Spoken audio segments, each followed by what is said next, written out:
निजी कार्यक्रम में हिस्सा लेने इंदौर पहुंचे भाजपा प्रदेश अध्यक्ष वीडी शर्मा ने नगरीय निकाय चुनाव सहित कई मुद्दों पर चर्चा की। दिग्विजय सिंह पर निशाना साधते हुए वीडी शर्मा ने कहा कि वह अपनी विश्वसनीयता खो चुके हैं। वीडी शर्मा ने दिग्विजय सिंह के बयानों का हवाला देते हुए कहा कि उन्होंने खुद कहा था कि मैं कहीं जाता हूं तो जनता मुझे वोट नहीं देती। वीडी शर्मा ने यह तक कह दिया कि चुनाव में कमलनाथ को ठिकाने लगाने का काम भी दिग्विजय सिंह ने ही किया है।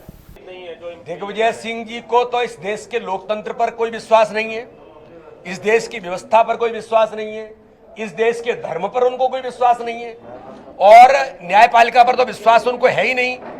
यहां तक दिग्विजय सिंह जी को देश की सेना जो अपनी जान जोखिम में डाल करके हम सब लोगों की देश की रक्षा करती है, उनको तो उन पर विश्वास नहीं है। और दिग्विजय सिंह एक ऐसे नेता हैं जो अपने मुंह से उन्होंने 2018 के चुनाव में कहा कि मैं जाता हूं तो जनता वोट नहीं देती है।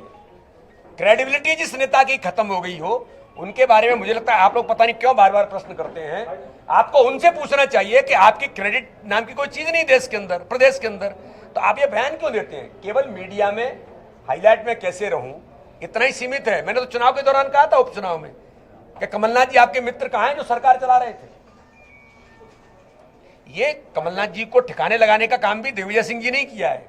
अब वो तैयारी में है कि युवा नेता जो उनके पुत्र और पुत्री हैं, जो भी हैं, वो कब मैदान में आए और कब कमान संभाले। जिस काम का उनका लक्ष्य था उस काम में वो लगे हुए हैं। किसान आंदोलन को लेकर वीडी शर्मा ने कहा कि इन लोगों की गैंग बन गई है। उनका एक ही काम है, प्रधानमंत्री नरेंद्र मोदी कुछ भी अच्छा काम करे तो उनका विरोध करना है। देश आगे बढ़ रहा है तो कांग्रेस को अच्छा नहीं लग रहा। किसान आंदोलन को लेकर कमलनाथ पर निशाना साधते हुए कहा कि मध्य प्रदेश में किसान आंदोलन पूरी तरह फेल रहा। कांग्रेस के कई नेता मंत्री आंदोलन में पहुंचे ही नहीं। कमलनाथ भी किसान आंदोलन में नहीं पहुंचे। देखिए, किसान आंदोलन इस देश के अंदर, मध्य प्रदेश के अंदर, आप मुझे बताइए किसान आंदोलन से अवार्ड वापसी का क्या संबंध है? ये भारत के अंदर एक गैंग बन गई है कि मोदी जी जब भी कोई अच्छा काम करते हैं, धारा 370 को हटाया तो मुझे बताइए देश की सुरक्षा के लिए अच्छा था कि नहीं था? लेकिन विरोध किया। सीए कानून देश के लिए अच्छा था कि नहीं? वो लोग जो धार्मिक आधार पर प्रताड़ित होते हैं पूरे अफगानिस्तान, पाकिस्तान, बांग्लादेश के अंदर, उन लोगों के लिए, चाहे नेहरू जी कह रहे हो, इंदिरा जी कह रही हो, या लोगों ने, देश के किन किन लोगों ने नहीं कहा, लेकिन मोदी जी ने कानून बना करके उनको अवसर दे दिया तो विरोध कर रहे हैं। राम मंदिर के निर्माण को यही कांग्रेस, यही कपिल सिब्बल वकील लगा करके विरोध कर रहे थे। तो देश के लिए, देश के स्वाभिमान के लिए, देश की सुरक्षा के लिए, गरीबों के हितों के लिए भारतीय जनता पार्टी की सरकार मोदी जी के नेतृत्व में जो काम कर रही है, देश आगे बढ़ रहा है, कांग्रेस को अच्छा नहीं लग रहा है। इसलिए किसान आंदोलन को भी उन्होंने हाईजैक नहीं, ये उन्हीं के द्वारा ओरिएंटेड आंदोलन था।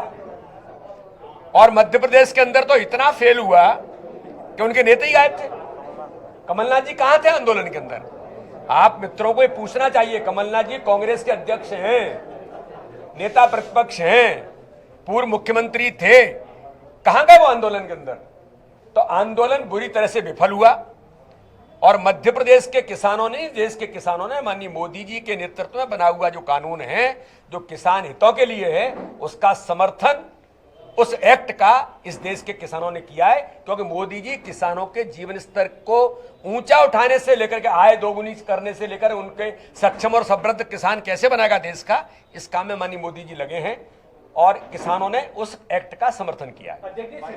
वहीं नगरीय निकाय चुनाव को लेकर वीडी शर्मा ने कहा कि भारतीय जनता पार्टी की यह परंपरा रही है कि भाजपा के अच्छे कार्यकर्ता चुनाव लड़े और जीते। भाजपा कार्यकर्ताओं की मेहनत पर भारी बहुमत से जीत का दावा भी वीडी शर्मा ने किया है। आज नगर निकाय के चुनाव को लेकर आरक्षण की प्रक्रिया संवैधानिक व्यवस्था के तहत मध्य प्रदेश के अंदर हुई है। सभी नगर निकाय के अंदर नगर निगम, नगर पालिका और नगर पंचायतों के जो रिजर्वेशन की पॉलिसी के तहत नगर निकाय के चुनाव का शुभारंभ जैसा मध्य प्रदेश के अंदर आज हुआ है।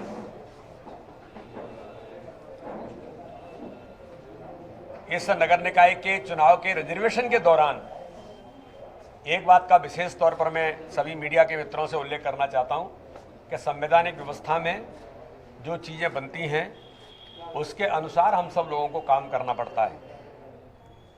रिजर्वेशन की पॉलिसी के तहत रिजर्वेशन हुए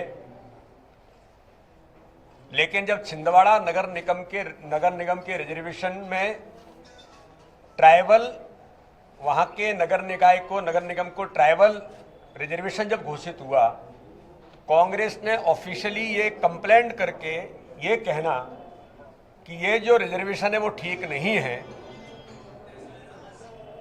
और इस रिजर्वेशन को बदला जाए, ये अत्यंत दुर्भाग्यजनक है। कमलनाथ जी का वो क्षेत्र, वो क्या उसको अपनी स्टेट टेरिटरी बनाना चाहते हैं? क्या वहां पर जो वो चाहेंगे वही होगा?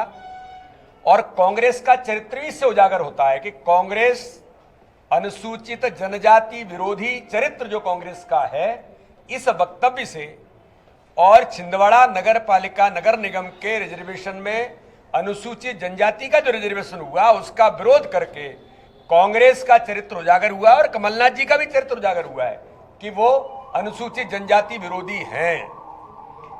इसलिए इस बात पर मैं मीडिया के मित्रों के माध्यम से आज कहना चाहता हूं कि अत्यंत दुर्भाग्यजनक है और कांग्रेस ने जिस प्रकार से उस रिजर्वेशन का विरोध किया और छिंदवाड़ा के अंदर ट्राइबल 3.44 जो वहां का जो ओवरऑल जो वोटर्स है उसके आधार पर अगर हम कह सकते हैं कि सर्वाधिक जनजाति क्षेत्र वाला जो क्षेत्र है छिंदवाड़ा, वहां पर रिजर्वेशन अगर जनजाति क्षेत्र के उन जनप्रतिनिधियों के लिए हुआ है कि वहां का नगर निगम जनजातीय रिजर्वेशन के तौर पर बना, इसका तो स्वागत होना चाहिए था। लेकिन दुर्भाग्य है कि उन्होंने आज इसका विरोध किया, तो इसलिए भारतीय जनता पार्टी ने इसकी कड़ी आलोचना की है। बाकी तो मैं व्यक्तिगत तौर पर आज कुछ शादी समारोह के दौरान यहाँ पर आया हूँ। बाकी हम सब लोग चुनाव के दौरान मिले थे। मुझे ध्यान में है कि सांवेर के अंदर जब मैं आया था तब हमारी भेंट हुई थी और उसके बाद तो आज उसके बाद मेरा आना हुआ है। अभी आज यहाँ पर सभी प्रमुख कार्यकर्ताओं के साथ एक अनौपचारिक बैठना, हमारे सभी जो भारतीय जनता पार्टी का नेतृत्व यहाँ पर है उनके साथ मिलकर के शादी समारोह में सम्मिलित होकर के फिर मैं भोपाल के लिए रवाना हूँ। अध्यक्ष, प्रदेश में नगरीय निकाय चुनाव जैसे पहले आयु सीमा या अलग अलग प्राथमिकताएं क्या रहेंगी? देखिए, इसमें ऐसा है कि कोई इसको लेकर के ऐसे कोई बहुत कानून तो नहीं बनते हैं, लेकिन जो आवश्यक होगा नगर निकाय के चुनाव में लोगों को अवसर मिले और अच्छे कार्यकर्ता चुनाव लड़ें, ये हमेशा से भारतीय जनता पार्टी की परंपरा रही है और हम उस दिशा में आगे बढ़ेंगे और अच्छे कार्यकर्ता चुनाव लड़ें, ये प्रयास होगा और चुनाव जीत करके भारतीय जनता क्राइटेरिया एक ही है कि भारतीय जनता पार्टी का कार्यकर्ता चुनाव लड़ेगा, वो कोई भी हो सकता है। इसलिए ये कोई कानून नहीं बनता है। भारतीय जनता पार्टी के कार्यकर्ता जो चुनाव जीतने के लिए सक्षम है और नेतृत्व हमारा जो निर्णय करता है उसके आधार पर हम चुनाव लड़ेंगे। और मैं आज आपको बहुत कॉन्फिडेंट होकर के विश्वास के साथ कहता हूं कि इस नगर निकाय के चुनाव में भारतीय जनता पार्टी के कार्यकर्ताओं की मेहनत के बल पर इस चुनाव में भी फिर इतिहास बनाएंगे। बिल्कुल बिल्कुल, क्यों नहीं मिलेगा, को भी मौका मिलेगा और टीम भी जल्दी घोषित होगा।